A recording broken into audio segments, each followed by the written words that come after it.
Let's now tell you about an explosive claim that leads us to ask, has Trump been plotting a nuclear attack on Iran?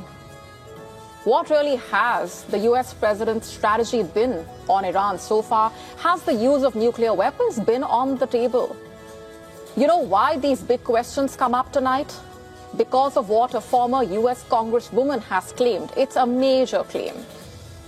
According to her, you have to listen to this, her words have left the entire world on edge. She has claimed that the Trump administration officials are discussing the possible use of nuclear weapons against Iran, even alleging that the issue has come up in high-level strategy meetings. Basically, she is accusing the administration of moving towards a lower threshold for the use of nuclear weapons. She also claimed that US intelligence assessments do not show Iran being close to developing a nuclear weapon, and accused the Trump administration of relying instead on warnings from Israel. It's a lengthy post that she has put out. Let me just read out some portions for you now. I'm quoting from that post put out by the former US Congresswoman. She says they are discussing using nuclear weapons on Iran in strategy meetings. Yes, you read that correctly. It's real. I'm not speculating. I know. And it's pure evil, quote unquote. She goes on to say, I'm quoting further, Trump promised no more foreign wars, but may actually be the one who delivers a nuclear holocaust that would likely drag the entire world into major conflict, economic depression, and mass human suffering we have never seen in our lifetimes and maybe throughout history. She goes on to say, people need to speak out and boldly stop this insanity, according to her. She also has said America is not untouchable. That's another crucial part of that statement. If and when that happens, everyone, and I do mean everyone, will hold all of those in leadership right now fully responsible for the rest of human history. Like I said, it's a lengthy post, but that's a clear message coming in from the former US Congresswoman, talking categorically about how there needs to be no use of nuclear weapons, and she says, stop this war now. Now, that's just a part of what she has put out, but that statement brings us back to that horrendous dark chapter of that weapon being unleashed by the US on Hiroshima and Nagasaki. You know what the darkest irony here right now is? Apart from that ugly scenario, the claim by the US Congresswoman, the former US Congresswoman, is actually painting here. Remember, this war started over Iran's nuclear program, and now it's being claimed that discussions have involved the use of nuclear weapons against Iran. In fact, earlier, the US president repeated that stance. He has made that statement time and again, saying that Iran cannot have a nuclear weapon in any form. According to the US president, the number one goal is and always will be that Iran cannot have in any way, shape or form a nuclear weapon. Sure, that's a fabulous statement. But how exactly does he plan to even do that? 5 months into this war and counting, there seems to be no end game as of now for Donald Trump. In fact, he has now threatened to attack Oman if the country gets in the way of the American blockade of the Iranian ships in the Strait of Hormuz. So now that's the fresh level of escalation that he's warning. This was in an interview with Fox News. He reportedly added that the US military's naval blockade is putting pressure on Iran and that he has no timeline for when the conflict would get over. Interestingly, Trump confirmed that his administration has also established a direct back channel with the Islamic Revolutionary Guard Corps, IRGC, but insisted he is in no hurry to bring the conflict to a close. We tell you why that's problematic. First, let's tell you why Trump's admission in itself matters. The admission of having that back channel in the first place. Earlier, according to an Axios report, it emerged that Trump administration officials went around Iran's negotiators and reached out directly to the IRGC leadership. According to that report, the person they tapped for the back channel was the president of the Kurdistan region in Iraq, who had something very few others do: the trust of both the US as well as the IRGC leaders. Let's first tell you more about who this person is. Who is Barzani, the man that was mentioned, who was mentioned in that report? According to the report, the Trump administration spoke with Iran's Islamic Revolutionary Guard Corps by using the Kurdistan Regional Government President Barzani as a secret back channel. The Kurdistan Regional Government, KRG, remember, administers that semi-autonomous region of northern Iraq. It's headquartered in Erbil. Barzani, in fact, reportedly lived in Iran during the Iraq-Iran war in the 1980s.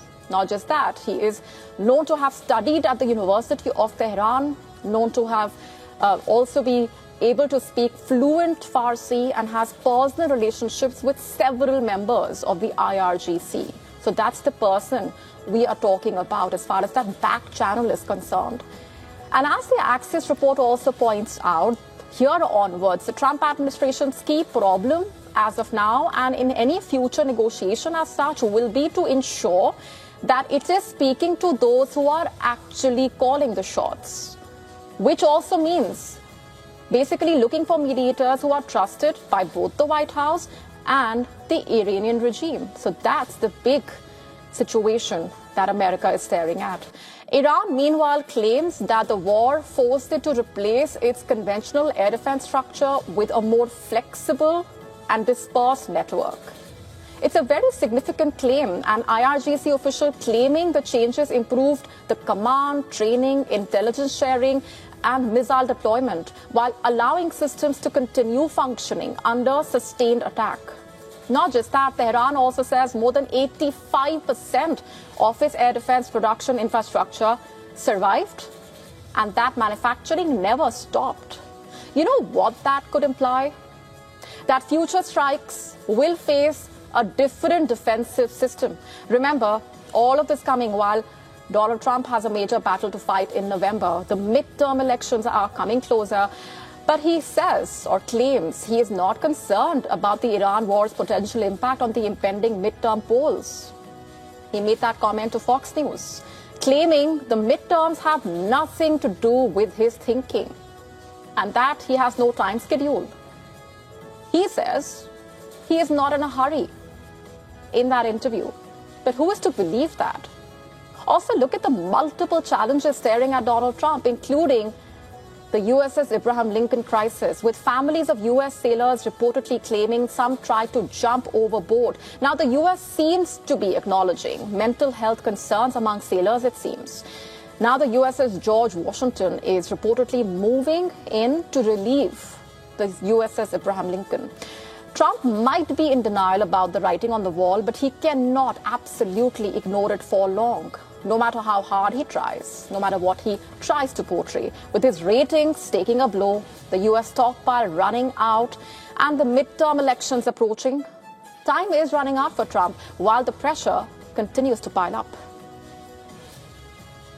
Our classified details and secrets about military operations being used to make money even before those operations happened, because that is now at the center of an investigation in Israel, where an Air Force officer has been arrested now on suspicion of using sensitive information to place bets on poly market, including wagers tied to Israeli military strikes in Iran as well as Yemen. Let's break this down. The Israeli authorities are reportedly investigating whether this latest case is part of a much wider pattern of insider betting involving sensitive military intelligence. The Israeli Air Force's officer reportedly faces a hearing on suspicion of breach of trust and allegedly using sensitive information to gamble.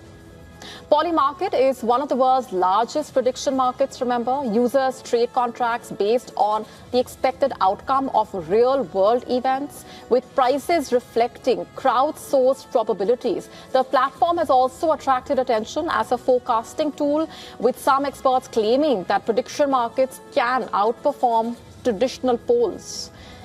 The latest case is part of a wider issue in the IDF reportedly.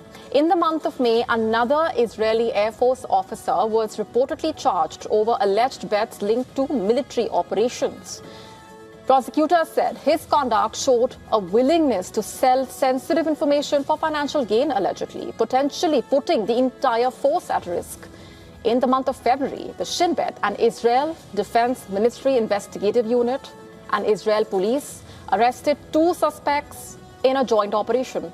Investigators suspected a civilian and an Israeli reservist of using classified information gained during military service to bet on the timing of military operations. Prosecutors said they found incriminating evidence. The investigation followed earlier reports of similar activity. In January, Shin Bet examined suspicions that someone inside Israel's defense establishment had used classified information to bet on Polymarket, allegedly. Now, the issue here is not limited to Israel. In April, the Wall Street Journal reported the White House warned staff against using insider knowledge to place well-timed bets on prediction markets. U.S. lawmakers, in fact, have called for investigations after traders placed major bets on geopolitical events shortly before they happened. In one case, several significant bets on a U.S.-Iran ceasefire back in April came from new accounts shortly before U.S. President Donald Trump announced a ceasefire, raising questions about whether traders actually had access to information before it even became public. We seem to be nearing the end of an era in football. Cristiano Ronaldo says this season could be his last in the sport. His longtime rival Messi also admitted last week, remember, that he is unsure of how much longer he will continue playing the game after his father's death. Ronaldo is yet to officially announce his retirement, but his comments provide the clearest sign yet that he is considering calling time on his illustrious career. Ronaldo has scored 976 goals in 1,330 appearances for club and country, leaving him just 24 goals shy of the remarkable 1,000-goal milestone. Ronaldo had previously said he expected to continue playing for 1 or 2 years. However, after Portugal were knocked out by Spain in the round of 16 of the World Cup, the Portuguese captain confirmed that the 2026 World Cup would be his last. His admission coming after his marriage to longtime partner as well. In an interview to Vogue magazine, Ronaldo said, I'm quoting, "This is probably my last year of football. And I want to leave a spectacular legacy. I have my future all mapped out. I have so many things to keep me busy that to tell you just one thing is hard, because football could leave a big hole. You have to fill your time in various ways, not just one. After all, it's been 25 years with a lot of sacrifice." Now, his hints of retirement coming just days after longtime rival Messi also raised questions over his future in football. Messi said earlier this week that he was unsure how much longer he would continue playing following the death of his father.